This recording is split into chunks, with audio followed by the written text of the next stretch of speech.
Hello, everybody, and welcome to the Marvel Plus podcast, the show where we talk the Marvel shows on Disney Plus and how they connect to the MCU. My name is Bret, aka Enigma9011. You catch this podcast live over on Twitch.tv. If you drop a follow over there, you get notified when we go live. Usually that's Sunday after the episodes come out, but if you can't catch it live, that's a-okay. Post over on YouTube the next Monday after the episode airs. Check it out over there. Get reviewed. Hear all the crazy theory talk, all that fun stuff. Join in the conversation, the fun things like that. So yeah, check it over on YouTube the very next day. So today we're talking about Secret Invasion Episode 2, titled Promises. Now, a little grain of salt here as I sprinkle that on you. Normally I take notes while I watch these episodes, just so I'm like, I can go through the plot decently well, not every little bit of thing, but remember the order of stuff. And then anything that pops in my head in the moment, it's written out, whatever. I didn't do that this week, so this one's going to be a little shaky on the recap stuff. I do apologize for it, but we'll try our best from memory.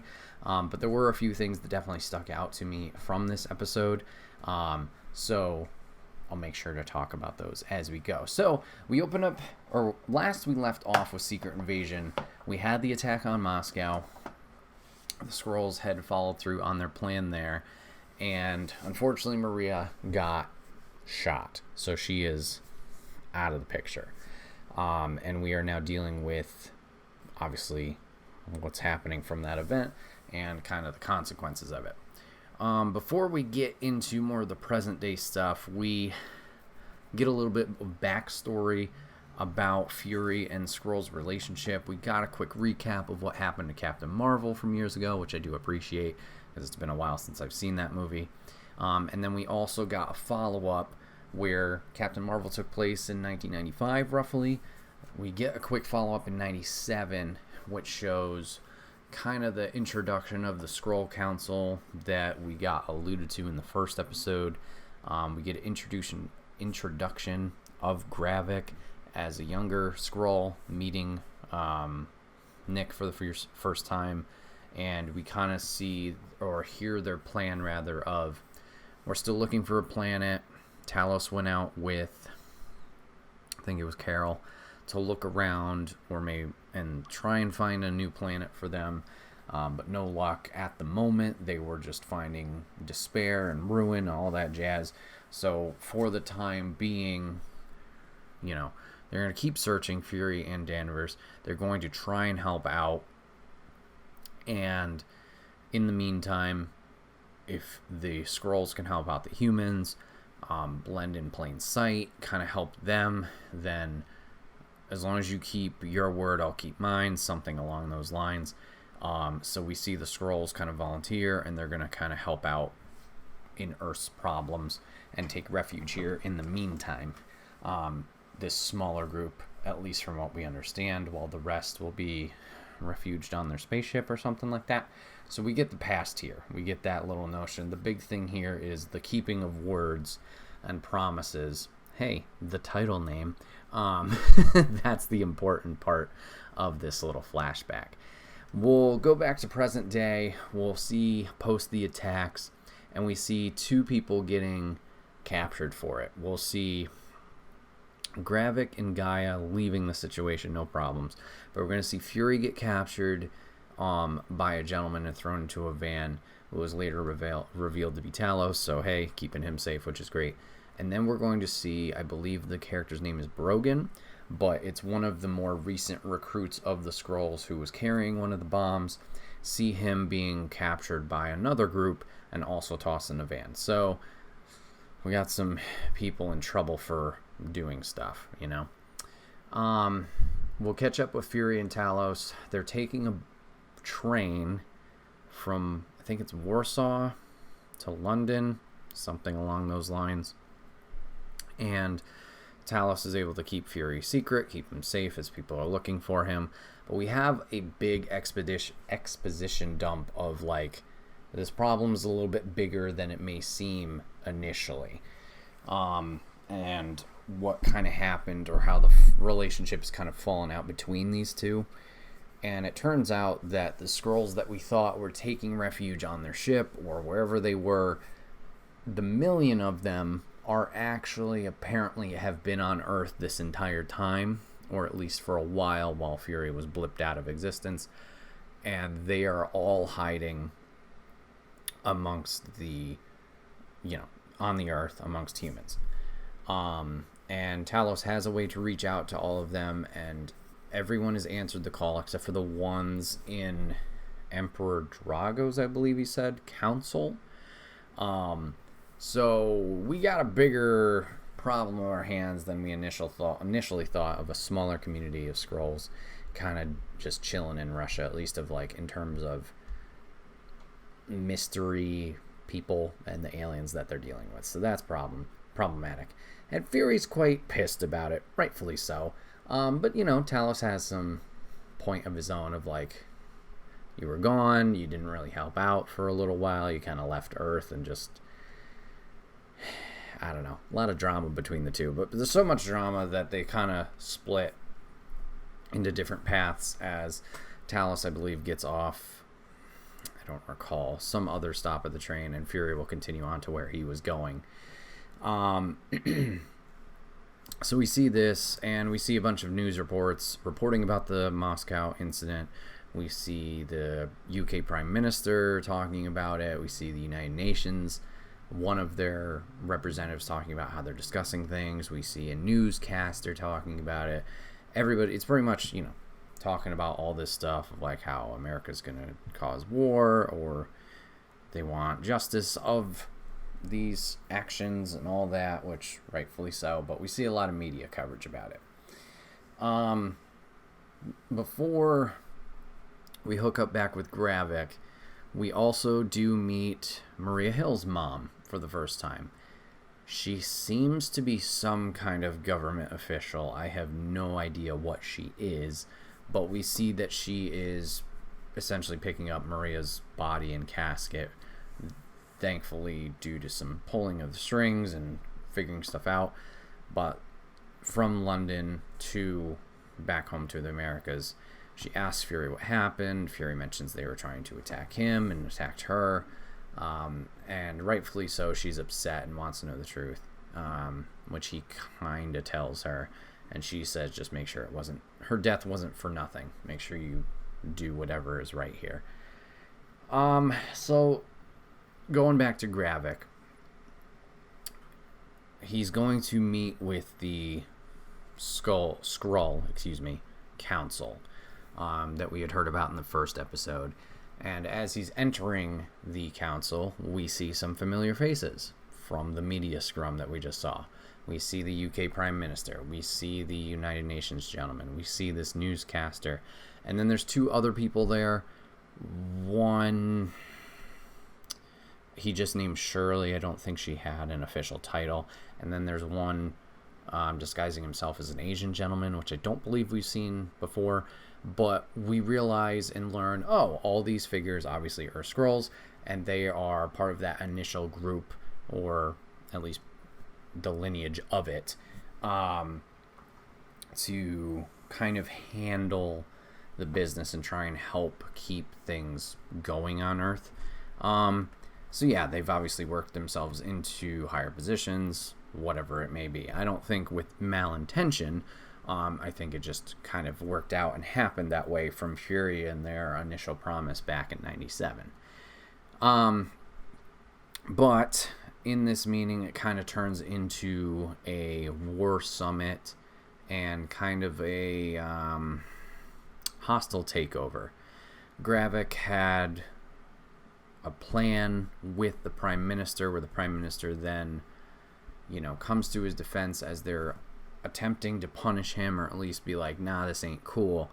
The Prime Minister instead suggests that they vote him to be to focus the chain of command, make it one person in these times of war, and Gravik eventually gets elected as this role. As the Prime Minister supports him, the UN guy attempts to make a statement, gets overpowered, and then the rest of them submit to kind of put him to power.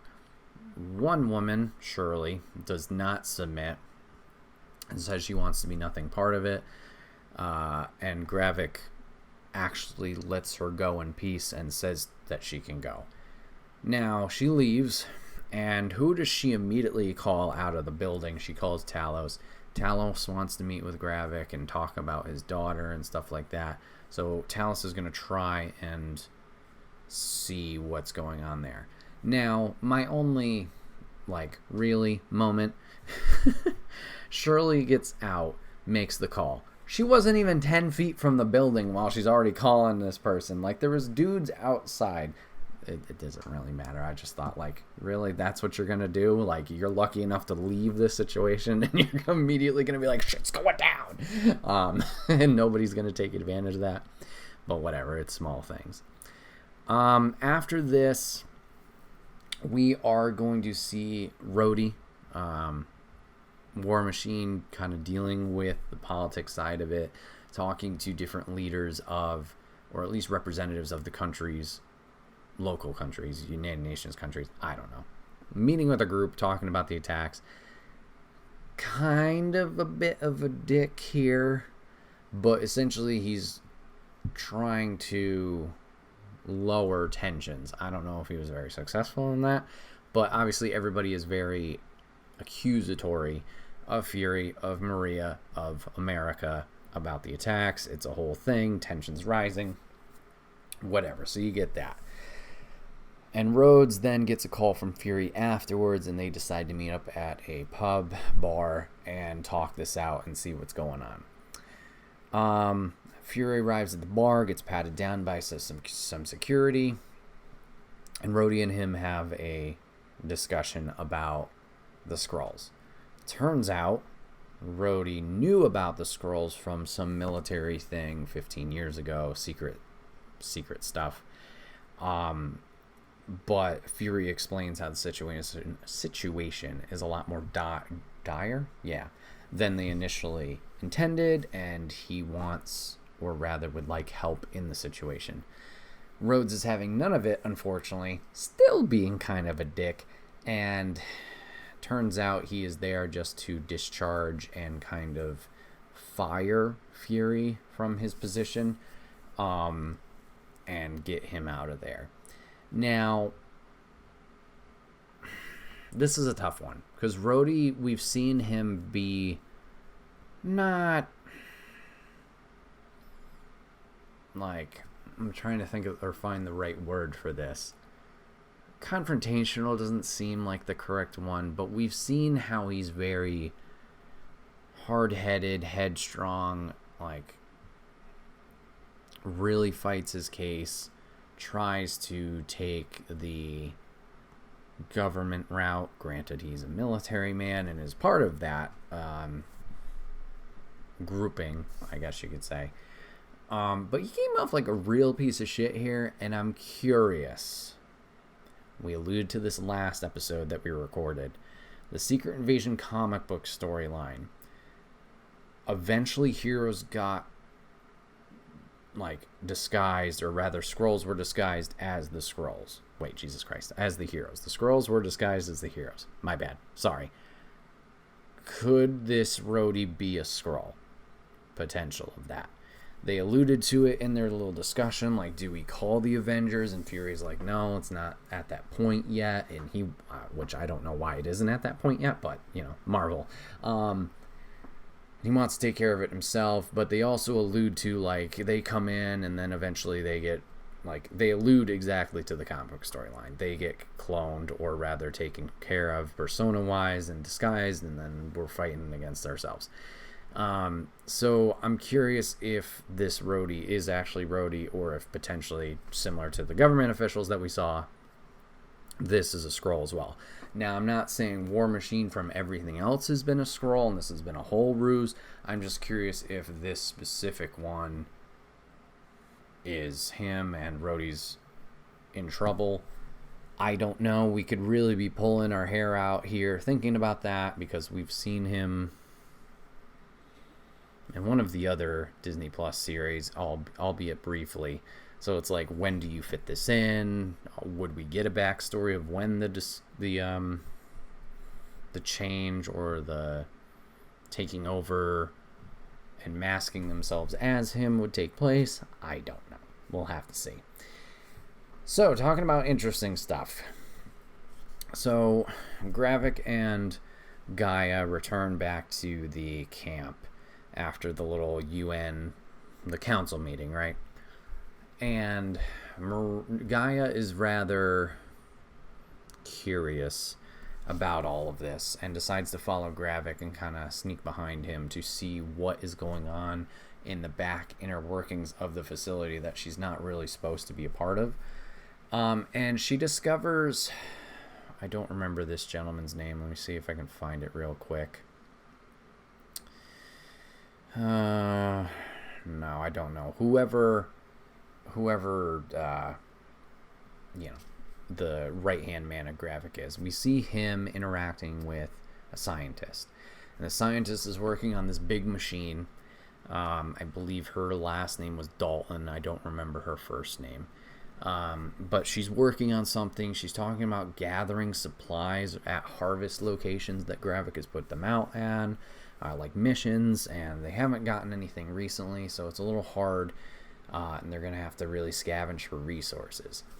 And we're like, okay, that's interesting. We see her activate this machine along with her other doctors, just a big, like, orbish thing with a bright light, and we see Gaia leave the room. Gaia decides to follow up on our doctor, and we see a little bit of what her research is. And this is where stuff gets interesting. We see 4 either experiments or rather resources that they have gathered from this. We see Groot. We see a frost animal giant type thing. We see Cull Obsidian, which is the big chonky dude that was working with Thanos, who lost his arm when Wong cut it off in the little portal thingy magic trick. And then we see Extremis from Iron Man 3, where they turned into like fire monsters and real strong and all that jazz. Now, this is really interesting because in the trailers for this series, we saw a Skrull get stretchy with their arm and grab stuff and whatever. We learn later from Brogan, while he's getting interrogated, that the scientists are making a machine to potentially make the Skrull stronger. In comic book history, there has been a Skrull who has been super powered, simply titled Super Skrull, very heavily linked to the Fantastic Four. I don't know his exact comic book origins, but essentially Super Skrull has the abilities of the Fantastic Four: fire, stretchy, rock elements, and invisibility. Obviously the Fantastic Four is not in the MCU yet. Down the line, it seems like phase 6 or something like that, they'll be introduced now that we have the rights to it. But they're working around that, and it seems like they're giving a different origin to this Super Skrull. You get the fire with Extremis. You get the stretchy powers with Groot because he's a tree, can grow. The frost giant stuff is a little bit weird, I guess, or the frost animal, which I think was from Thor Ragnarok with all the space portals where things were kind of colliding into each other. I think that's where they're pulling that from. I guess you can get invisibility out of that or some kind of element similar to that. And then Cull Obsidian's the big strong dude, so you could kind of tie him in with the thing. Not exactly the rock, but I could see how they're loosely using these elements to make Super Skrull. So very intrigued in that. Awesome to see. I'm curious if it's going to be one of these side guys that we have seen, like the right-hand man. Will it be him? Will Gravik himself become the Super Skrull or experiment and amplify himself there? Not sure, time will tell, but we'll have to keep an eye for that. Cool to see it being used. The only thing other than this that I believe we saw was Fury in the end of this episode. So Fury has been disposed, I guess you could say, from his role, but he's still determined. He gets a car from some kind of storage unit he has over in Europe, and he drives to a house in the wilderness. As the audience, we see this woman inside cutting up some vegetables. It happens to be a Skrull woman, so we're like, oh, okay, well, this must be someone we've had in hiding, who's doing her thing. Fury enters the home. He gets to the kitchen where the woman is now human. She asks if he's forgetting anything. He puts on a wedding ring, says better, and they have a little smooch. So turns out that he's been married to a Skrull, allegedly. So yeah, Mrs. G asking a good question in chat. Does he know he's married to a Skrull? I didn't even think about that. I just thought, oh, we're having a little interspecies tango here because he's got history with him, you know? Good question. I didn't even know he was married before this. So, because, yeah, you know, you would think, oh, he knows the Skrulls already. Like, why make your significant other hide who they are, change who they are? Like, that seems a little sketchy kind of thing, you know?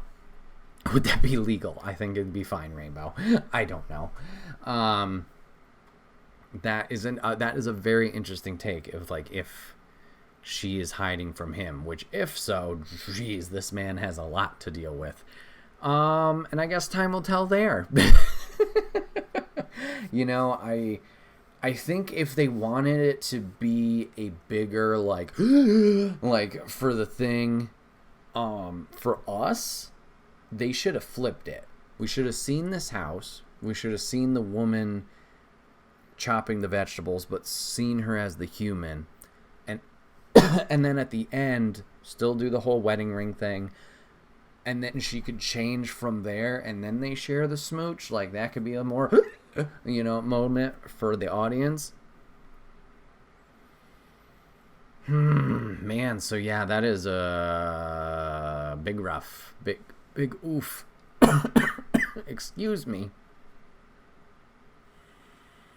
Yeah, if she's also fake, ooh boy, this man's got some shit to deal with. So yeah, that was episode 2 of Secret Invasion.